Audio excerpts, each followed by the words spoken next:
What up?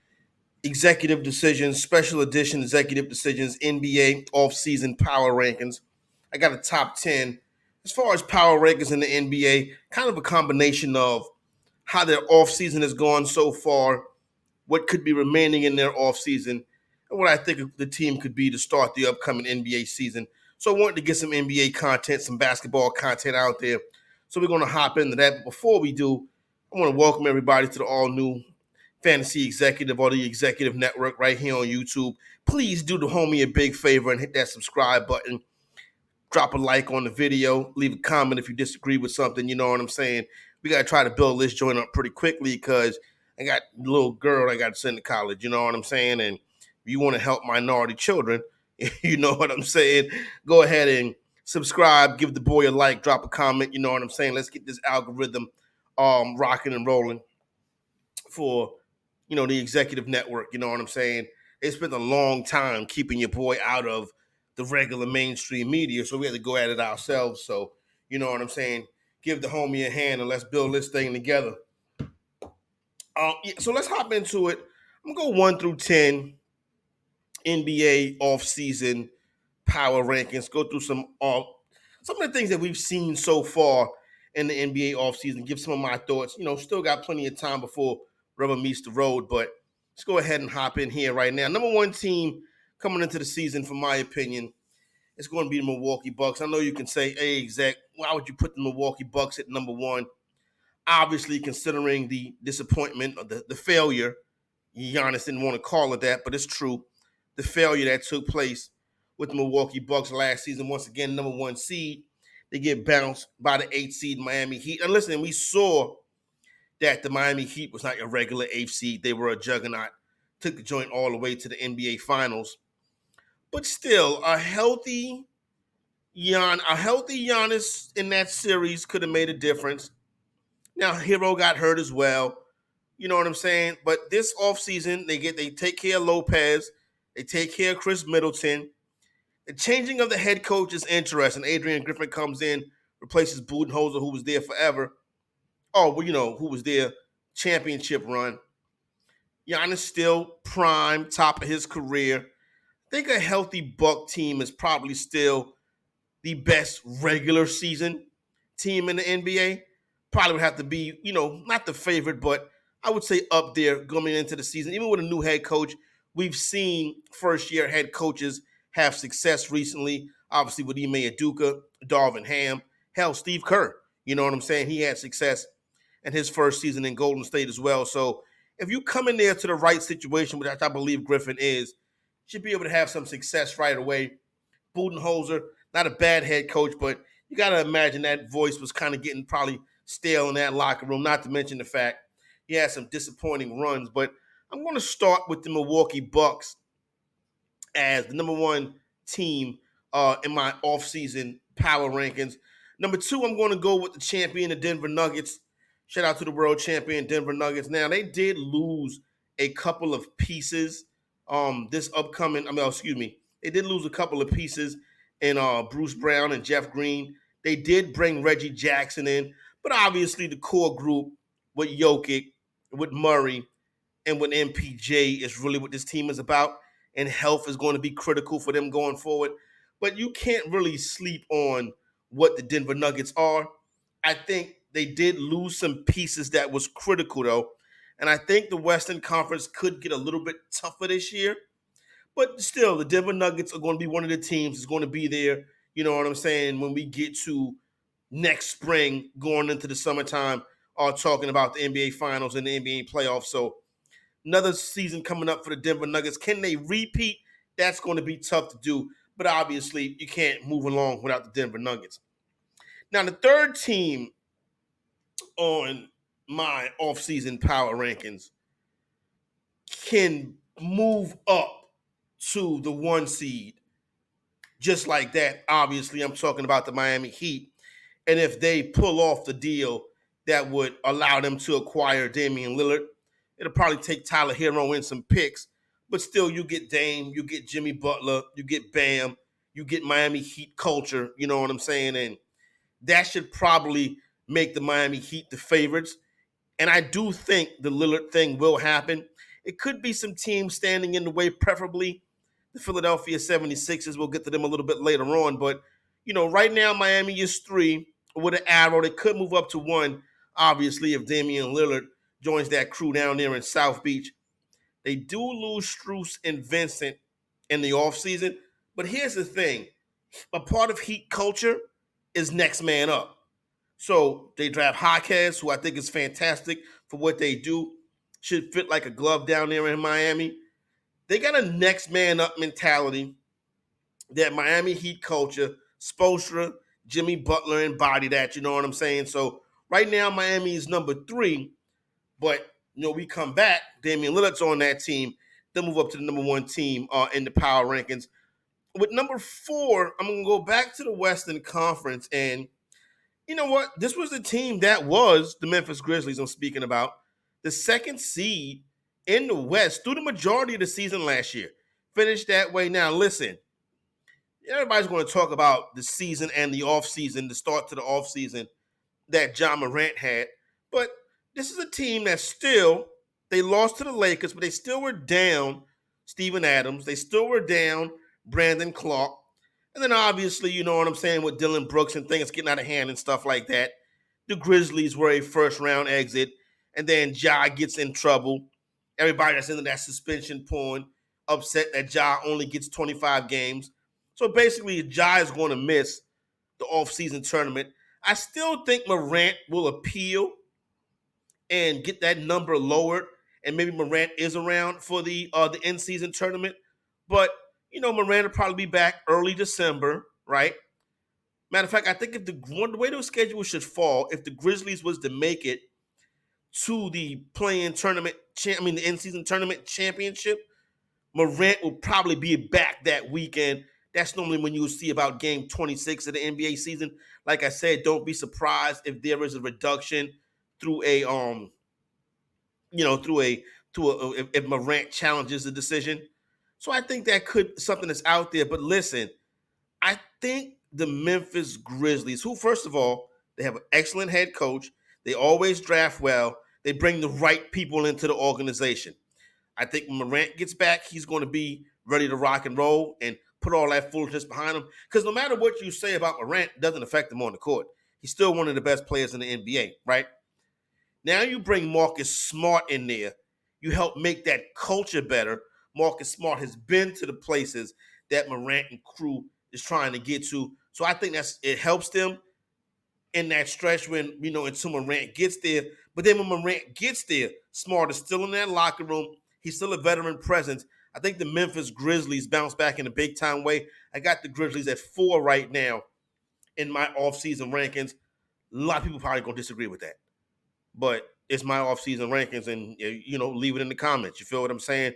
Number 5 team in the offseason rankings as we get halfway through is we're going to go with the Golden State Warriors. And I understand the Warriors older, right? They bring in Chris Paul, and it's not like Chris Paul's a championship player. But the main thing that they did was resigning Draymond Green. So what they're showing you by bringing Green back and trading Poole was the problem, as they felt as organizationally last year, was Jordan Poole. And they were going to stick with their championship core of Clay, Steph, and Draymond. And Jordan Poole was going to have to go so the chemistry on this team can be right. Because you see, whenever a team is bad on the road, especially a veteran team, that showed me that there was a disconnect. Obviously, when the season came to an end, everybody referred back to, okay, that punch in the way the Warriors season started was something that stuck with them throughout the course of the season. So now Jordan Poole essentially is addition by subtraction. You get Poole off the team, the culture on the team immediately improves. Now you get Poole off the team and you bring Paul in. Now, myself, I don't think that Paul's going to make it to the start of the regular season. I think it's another trade here. But if he does, they'll figure out a way to play. Like I said, Chris Paul played a totally different game than what they play in Golden State. But Steve Kerr can scheme it. And if Paul is the guy coming off the bench or however they're going to play it, I think he will be worthy. But really, you know what I'm saying? It was the getting Poole off the team, getting that culture back around that big three of Steph, Clay, and Dre, that championship three. And I think when you get back to them, as long as Steph Curry is upright, the Golden State Warriors are going to be championship contenders. That's just the way it's going to be. So, yeah, they may age, and yeah, Clay may not be the same, and Dre may not be the same, but as long as Steph is the same, as long as Steve Kerr's roaming them sidelines, the Golden State Warriors is going to be a tough out. 6th team in the offseason power rank is going to be the Philadelphia 76ers. I think Tyrese Maxey could be a piece that Philadelphia uses to go after Damian Lillard and really throw a monkey wrench in what Miami's trying to do. Now, there's some people that say that that Maxey is on the table for Lillard. There's people, my man Stephen A, say that Tyrese Maxey's not on the table. If Maxey's not on the table, then more than likely Dame is going to be in Miami. If Maxey's involved, then I think Philadelphia could be a thing, and then you shoot Philadelphia up the list. But I think the most important thing done by the 76ers so far this offseason is the change in culture. Because Nick Nurse is one of the best head coaches in this league. Not to say that Doc Rivers wasn't or isn't, but I think we've seen, really since the Boston Celtics Big Three, Doc has shown some limitations. You listen, they had another lead in Philadelphia this year coming down the stretch, 3-2 lead with Game 6 in their building. And then they go on to lay the egg in Game 6, lay the egg in Game 7. So the Harden thing is still going to be interesting. I think Harden ends up with the Clippers. Full disclosure, give you a little sneak. The Clippers are not going to make this top 10. I think Harden can end up with the Clippers, and you bring back some rotation pieces for the 76ers. I like Nurse, but here, this is what it boils down to. Joe, you got your MVP.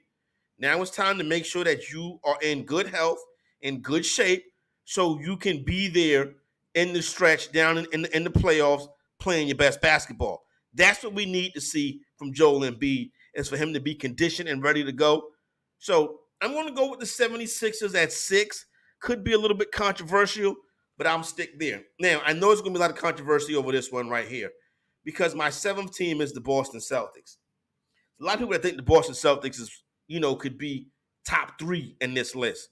I'm going to put Boston at 7 because I'm not a big fan of Kristaps Porzingis. I think Porzingis is a good player on a bad team. Like, you can point to his numbers this year in DC, but it was DC, for Christ's sake. That team sucks. So, yeah, he can, outball Kyle Kuzma. He can get more shots when Bradley Beal is out, which was often.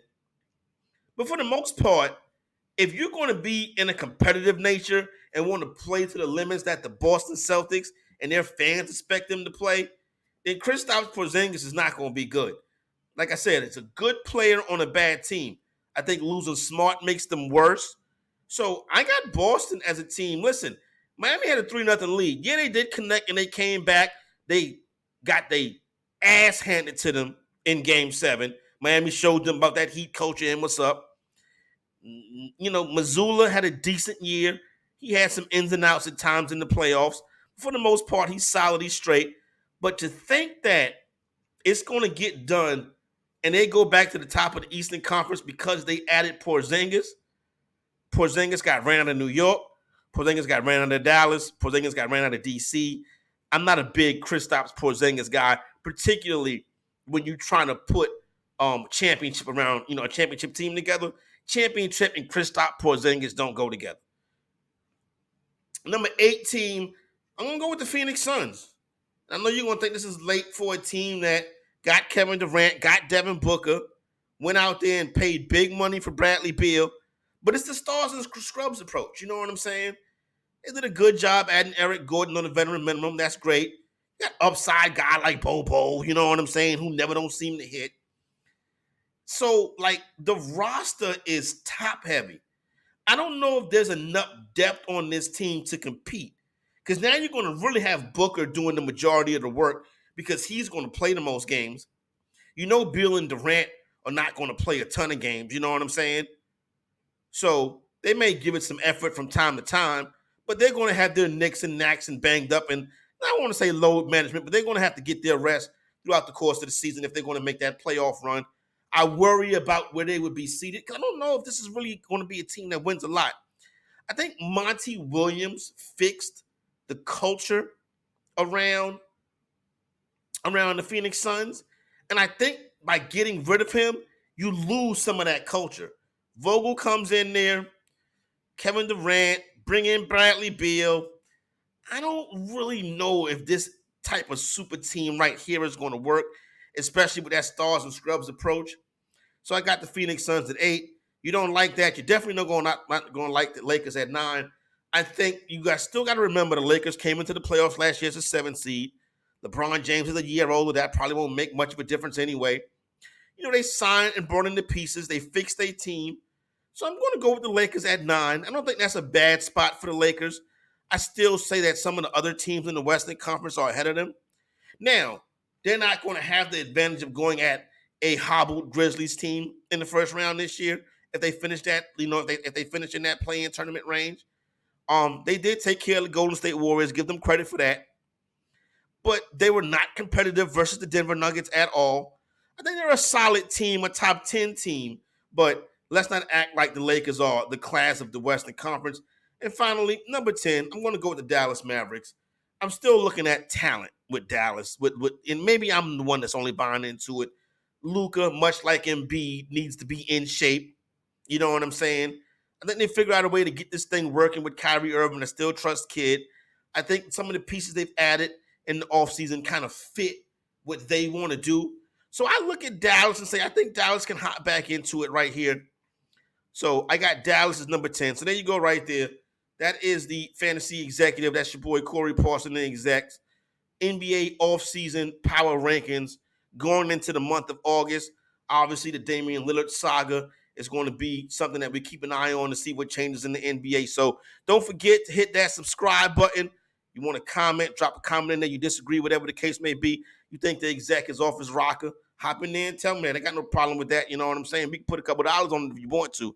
But there you go right there. Make sure, once again, hit that subscribe button. Let's activate this audience. Fantasy exec Corey Parson. Thanks for rocking with me. We are out.